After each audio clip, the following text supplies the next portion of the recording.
Hindi na talaga maitatanggi ang kapangyarihan ng social media. Marami ng mga buhay ang tuluyang nabago. Katulad na lang ng lalaking minsang nakuna ng litrato. Kamusta na nga ba siya? Stolen shots na literal dahil ninakaw daw ang puso ng sambayanan. Guwapo kasi at napakaamo ng mukha.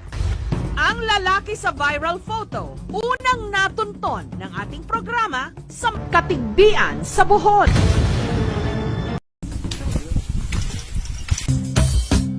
Ibang-iba na mula sa mahiyain, confident na siya ngayon at tila mas komportable sa nakukuha niyang atensyon.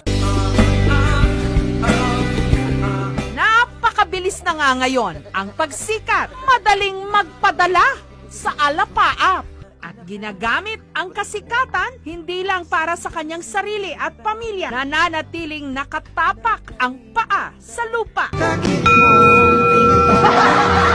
Maraming lumalating.